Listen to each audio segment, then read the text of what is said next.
হবিগঞ্জের মাধবপুর উপজেলার মনতলা রেল স্টেশনের কাছে বুধবার রাতে চট্টগ্রাম থেকে সিলেটগামী একটি তেল ও মালবাহী ট্রেন লাইনচ্যুত হয়। দুর্ঘটনায় ৫ থেকে ৬টি তেলবাহী ওয়াগন এবং একটি গার্ড ব্রেক ক্ষতিগ্রস্ত হয়। এতে সিলেটের সঙ্গে সারা দেশের রেল যোগাযোগ বন্ধ হয়ে পড়ে।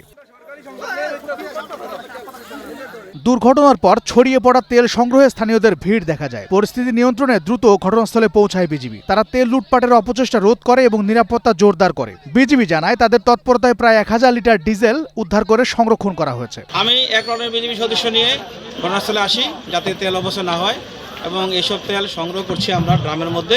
এই উদ্ধার অভিযান যতক্ষণ পর্যন্ত এখানে ট্রেনের বগির তেল বন্ধ না হবে এবং কার্যক্রম শেষ না হতে আমাদের উদ্ধার অভিযান চলমান থাকবে। এদিকে উদ্ধার কাজ প্রায় শেষ পর্যায়ে রয়েছে। কাজ সম্পন্ন হলে দ্রুত রেল যোগাযোগ স্বাভাবিক করা হবে বলে জানিয়েছে শায়েস্তাগঞ্জ রেলওয়ের স্টেশন মাস্টার।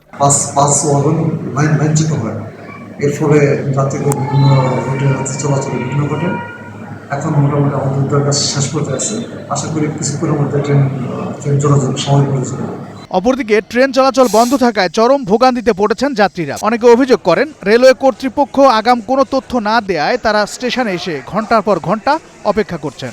আমরা সকাল থেকে এখন ঢাকার উদ্দেশ্যে রওনা দিব। ৩ ঘন্টা যাবত আমরা বসে আছি, এখন পর্যন্ত ট্রেনে কোনো খবর পাচ্ছি না। গাড়ির ভোগান্তির কারণে আজকে আমরা কষ্টের মধ্যে পড়ে আছি। এখন পর্যন্ত কোনো ট্রেন যোগাযোগ চলে নাই। এ ঘটনায় রেলওয়ে কর্তৃপক্ষ ৫ সদস্যের তদন্ত কমিটি গঠন করেছে। উদ্ধার কাজ শেষ হলে সিলেট বিভাগের সঙ্গে সারা দেশের রেল যোগাযোগ পুনরায় চালু হবে বলে জানিয়েছে সংশ্লিষ্টরা।